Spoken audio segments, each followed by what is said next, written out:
Juan David Palacio, exdirector del área metropolitana. ¿Estudiaste Derecho? ¿Tenés como 5 carreras? No, tampoco, Andrés. Yo soy abogado por formación de la Universidad EAFIT. Sí. Tengo 2 especializaciones, una en Gobierno y Gestión Pública de la Universidad Católica de Bogotá, otra en Derecho Laboral y Relaciones Industriales de la Universidad Externado, y tengo una maestría en estudios territoriales y otra que es un estudio avanzado, también una maestría en gestión pública de la Universidad Nacional de Rosario, que es así, falta, como decimos nosotros, la tesis para finalizar. Ah, no, pero falta el sellito nomás. Falta el ¿sí o no? sellito nomás. ¿Qué te llevó a perseguir esta carrera tan profundamente? ¿Qué te llevó? ¿Qué te motivó?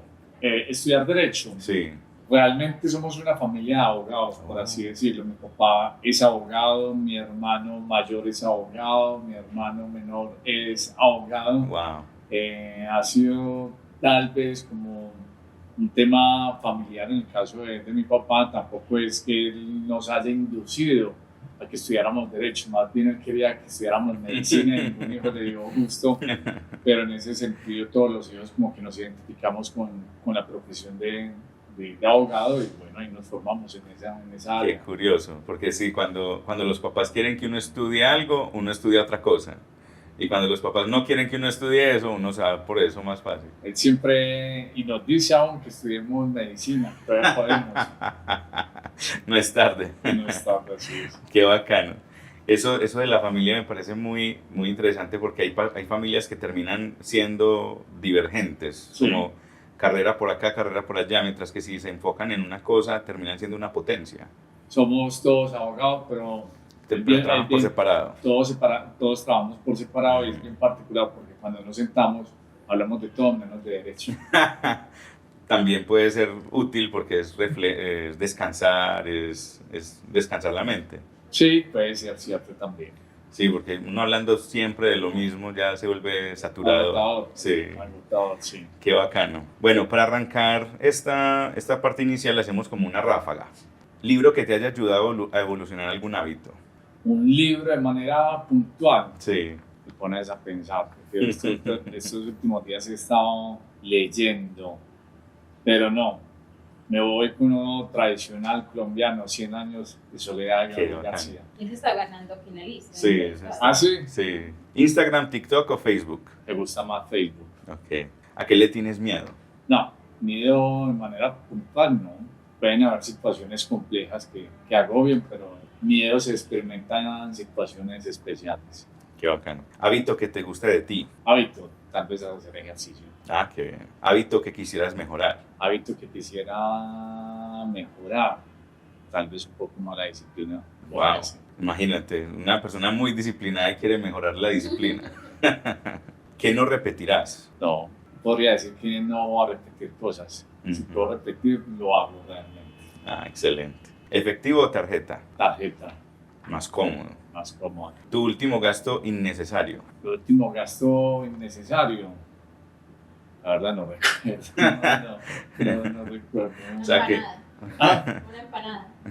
No, no sea gustos, entonces no lo considero innecesario. Exacto, Son gustos. Lo llevo es como una situación de gusto realmente. Entonces, pues en la medida que uno no tenga complicaciones y se lo pueda dar, se lo da. Desde que se por pueda. eso no considero que es innecesario. Ah, excelente. Esa es precisamente la perspectiva. ¿Planear o improvisar? Depende.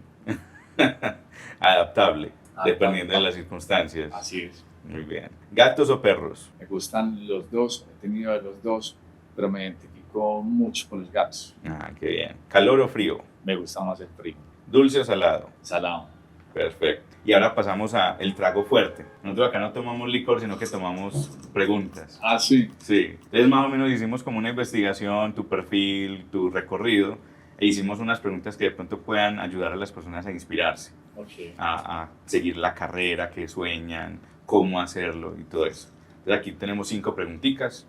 ¿Puedes compartir una historia sobre un problema grande que enfrentaste y cómo lo superaste para animar a otros? No, pues problemas, yo creo que en el ejercicio profesional uno tiene muchísimos problemas, y más que problemas son retos. Podría mencionar la última posición que ocupé como director del área metropolitana, que es una entidad muy exigente, con demasiadas responsabilidades, que cada decisión impacta en más de 4 millones de personas.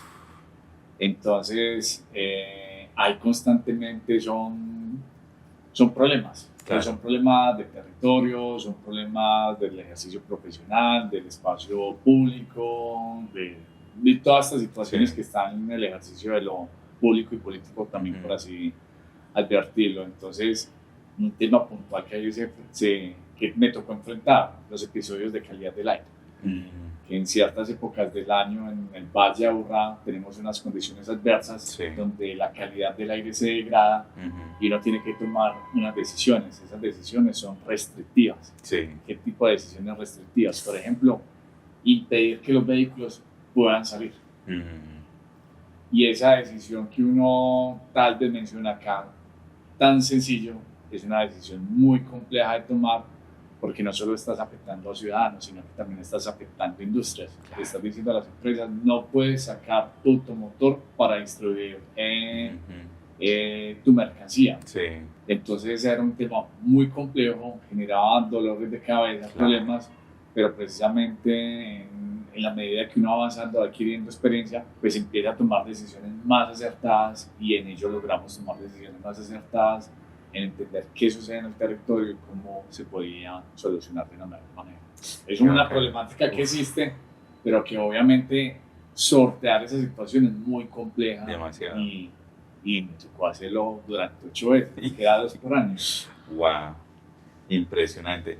Y eso es algo que yo creo que la gente no entiende. Y lo ven como cuando alguien toma una decisión, como, vea, tomó esa decisión. ¿Cuál otra? Pero el problema no es solo tomar una decisión. Sí. En el caso del ejercicio público, tú tomas una decisión y estás impactando a cientos de personas. Pero cuando no la haces, Peor. es peor, pero no solo por la responsabilidad institucional, sino que también tú como persona estás sujeto a los órganos de control. Llámese Procuraduría, es decir, te pueden sancionar disciplinariamente y dejar de poder ejercer tu función, Claro. inhabilitarte y demás, de tipo fiscal, es decir, generar responsabilidades económicas. Entonces, en lo público tiene ese tipo de dificultades y particularidades. Sí, no, es muy complejo. Realmente yo creo que para una persona del común tomar una opinión frente a una decisión pública es como tomar una decisión con los ojos tapados y ver por un ratico, porque no lo vemos todo. O sea, solamente una posición como la que tuviste puede darte una perspectiva a gran escala y tomar una decisión ahí. O sea, no lo alcanzo ni a comprender porque no he estado en posiciones, si acaso he sido coordinador de 25 personas, no me imagino millones. O sea, es impresionante para mí. Pero bueno, sigamos al siguiente traguito. A ver, ¿cuál sigue? ¿Puedes contarnos de un proyecto que haya hecho una gran diferencia y que pueda inspirar a otros a hacer cosas que ayuden a su alrededor? Proyectos, también en lo profesional, hablo más de la posición reciente que tuve. Para mí, quien tiene la información tiene el poder. Sí. Y no solo es tenerla, sino también saberla administrar.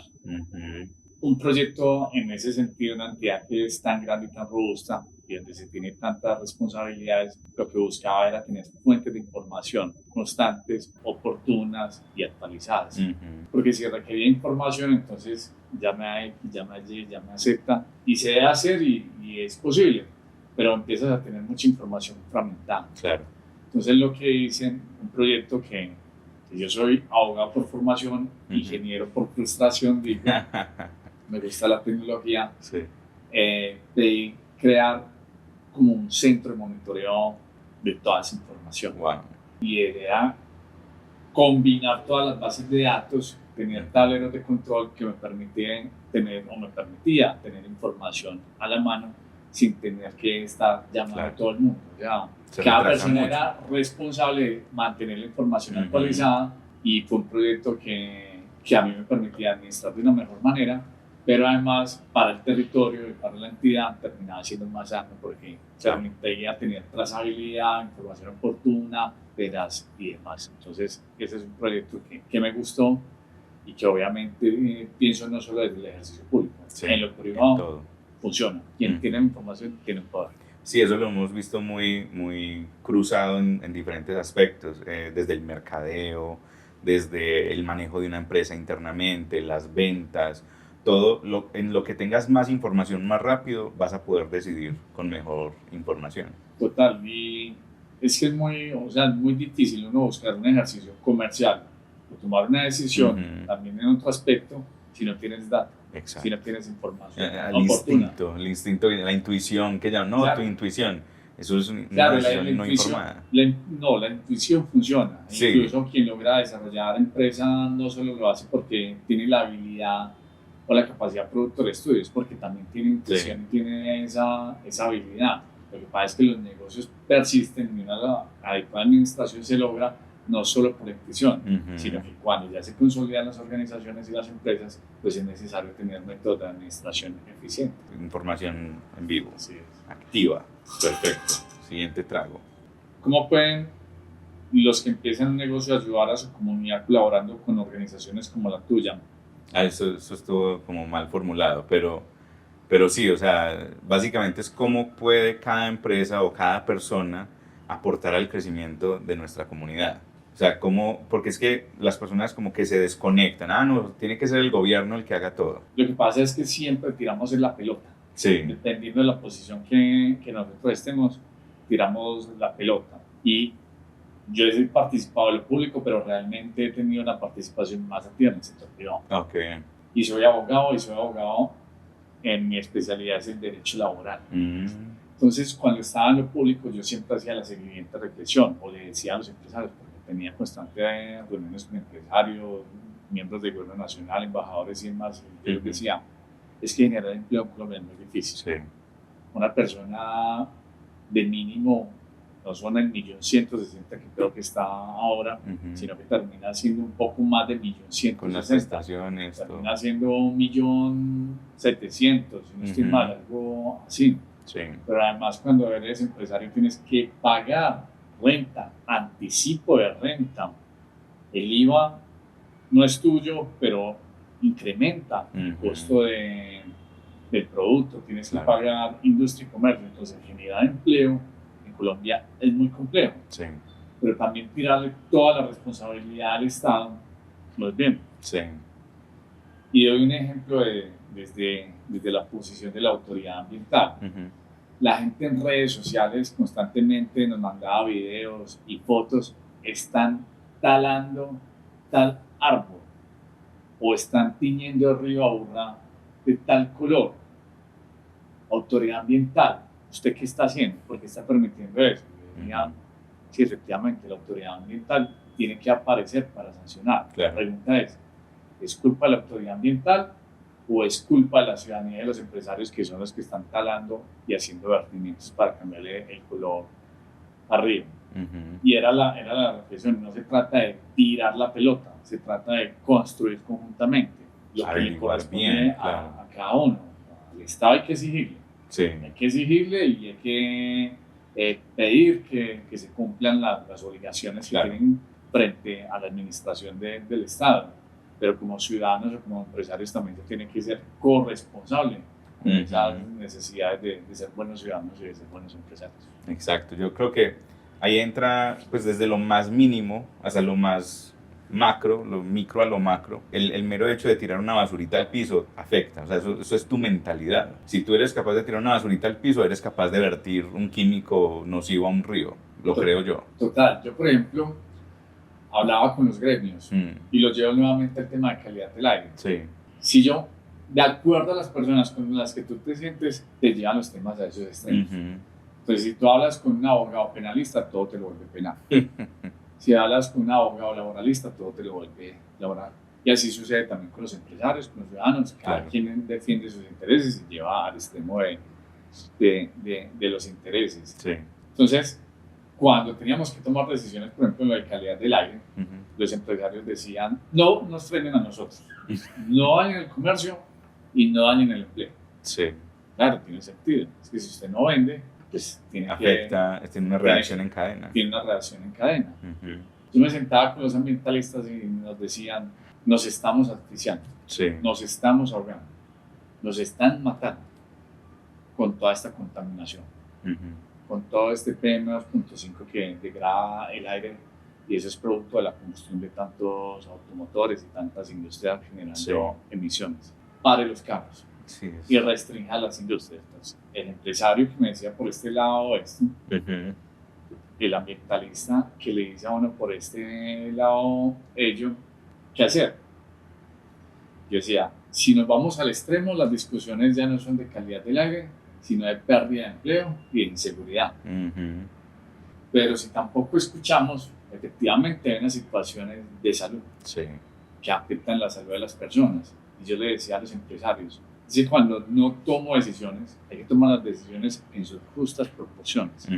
Cuando no tomo esas decisiones, ustedes tal vez me están aplaudiendo, los ambientalistas me están condenando.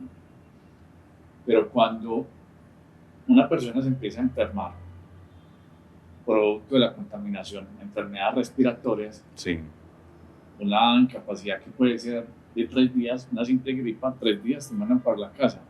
Este empleado, esa incapacidad no la está pagando el sistema de seguridad social, no la está asumiendo. Y eso se lo decía desde mi formación como abogado. Cuando son más de 3 días, sí las paga el sistema de seguridad social. Cuando son menos de 3 días, no las paga el sistema de seguridad social. Entonces, ¿cuánto vale eso en su industria? O el que se enfermó más tiempo, pero resulta que el sistema de seguridad sí te paga las incapacidades, pero tú tienes que seguir pagando las vacaciones, las cesantías, pues entonces ya las cesantías y el pago de esas es un costo que se devuelve. Entonces yo les decía, o sea, hay que pensar de que hay que tomar decisiones, tampoco al extremo, pero sí en sus justas proporciones. Es muy curioso porque precisamente hace unos años yo trabajo también en las Naciones Unidas, hago camarógrafo allá en agencias de noticias. Y es una cuestión muy compleja porque son 193 países, si no recuerdo... 195, porque estaba escribiendo un artículo, aunque son más de 195, pero reconocidos son 195. Sí, son 195 y hay 2 observadores, que son el Vaticano y otro que me olvida cuál. Palestina, ¿no? Yo creo. Creo que era, sí. Entonces, son 195 países decidiendo sobre el mundo. Entonces, imagínate, esa es la gran escala global. 8.000 millones de habitantes que somos. Imagínate, para tomar una decisión sobre el bienestar común, y esto se demora una semana entera para que todos los países den un discurso, para que muchas personas tomen nota, para saber cómo vamos a poner todo eso en un solo discurso o acción para cambiar algo. O sea, si es tan complicado a gran escala, ahora bajémoslo a mínima escala.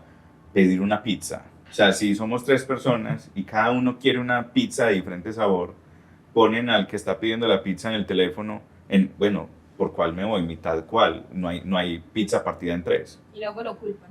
Y luego le echan la culpa porque no pidió la que no le gustaba. Es muy complejo. Es demasiado muy complejo. Yo estuve en la COP26 en Glasgow, que se habla de cambio climático, y en la 16 de biodiversidad, en la 15, perdón, en la de biodiversidad que fue Canadá, que va a ser este año en Cali, y son los países del mundo sentados hablando sobre el mismo tema.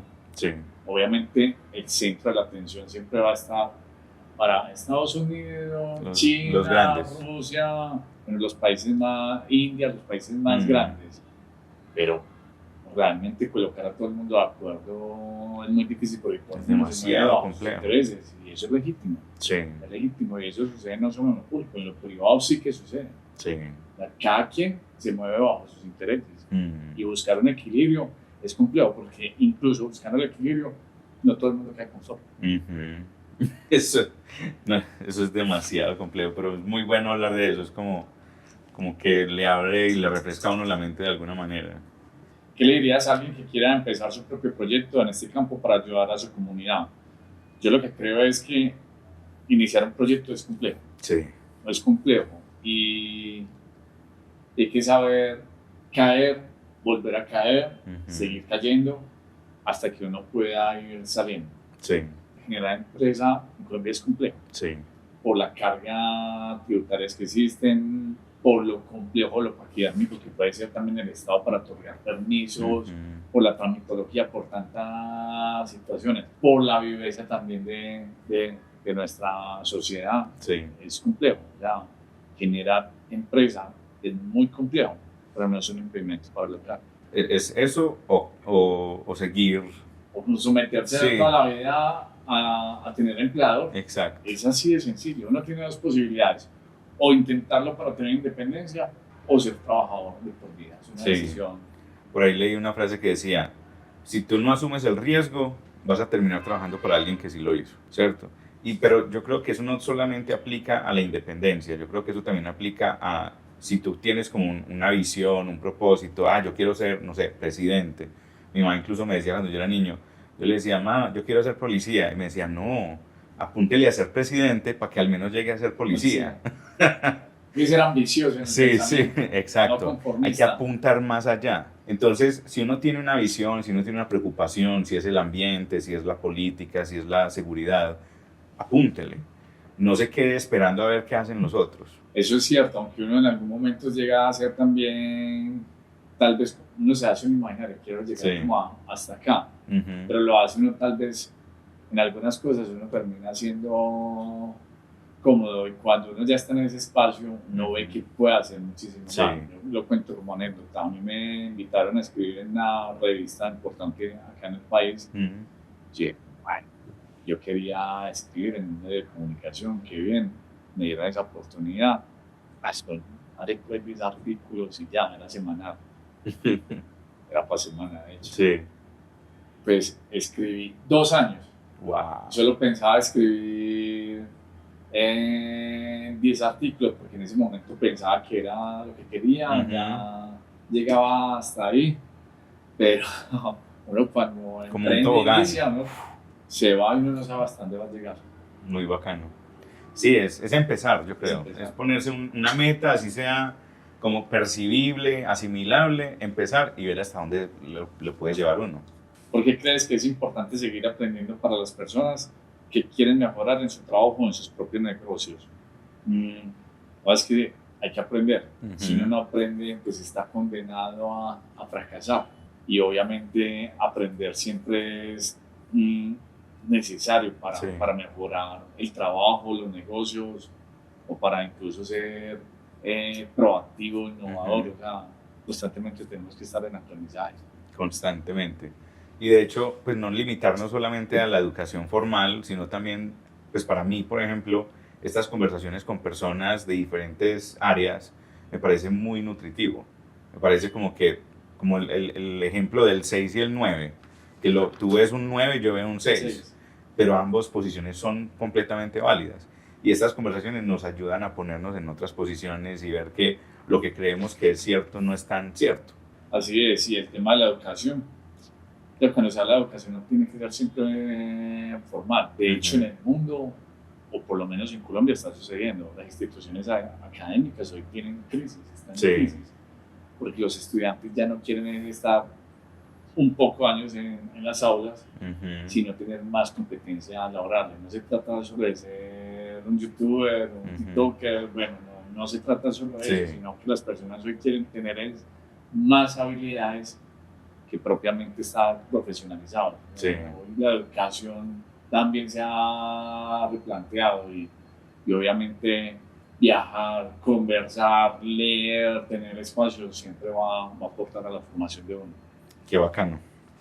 Muy buena la conversación. Entonces, para cerrar, nos gustaría que nos dieras de pronto un mensaje que le dieras a los empresarios o emprendedores desde tu experiencia, ya sea desde el área de emprender o ya sea desde el área de buscar una carrera. Bueno, no, yo el mensaje que hoy lo doy es en varios aspectos. Generar empresa no es imposible, Ujú. es muy posible. Es necesario tener claridad qué es lo que se quiere hacer y cuál es el mercado objetivo. Sí. Pero además es muy importante tener cumplimiento de las normas laborales, Ujú. pago de la seguridad social. Ya uno puede arrancar muy bien, pero con un solo accidente de trabajo Ya. de un trabajador que no tenía afiliado al sistema de seguridad social, con eso te quiebra. Ujú. Entonces es muy necesario cumplir las normas en materia laboral, en todos los aspectos legales uno ser muy recto en ese pie propósito para Sí. poder arrancar bien. Porque uno puede decir, me puedo ahorrar una platica y bueno, Ujú. búsquele la cumba al palo, pero intente cumplir en la medida de lo posible. Y obviamente como fungí la condición de autoridad ambiental, pues también tengo que hacer esas Claro. reflexiones. Es necesario tener propósitos claros, pero es necesario también cuidar el medio ambiente. En ese sentido, hoy el mundo está hablando del cambio climático, del medio ambiente de manera más fuerte, no es Sí. porque sea un tema de moda, es porque es Una necesario, realidad. es una realidad. Pero esa realidad también puede ser una oportunidad para las empresas. Cuando logras demostrar que eres sostenible ambientalmente, pues puedes acceder a beneficios que dan las entidades públicas. Claro. Pero además los ciudadanos empiezan a seleccionar productos que son sostenibles ambientalmente. Entonces también puede ser una apuesta para obtener un mayor ingreso y un mayor rendimiento. Qué bacano. Excelente, hermano. Un placer de verdad hablar con vos. Muchísimas gracias. Ojalá no sea la última, que sea el inicio de una conversación abierta y pues muy interesados en para dónde sigues de aquí en adelante. Muchísimas gracias por la invitación y bueno, acá seguimos atentos. Excelente. Un placer. Muy amable.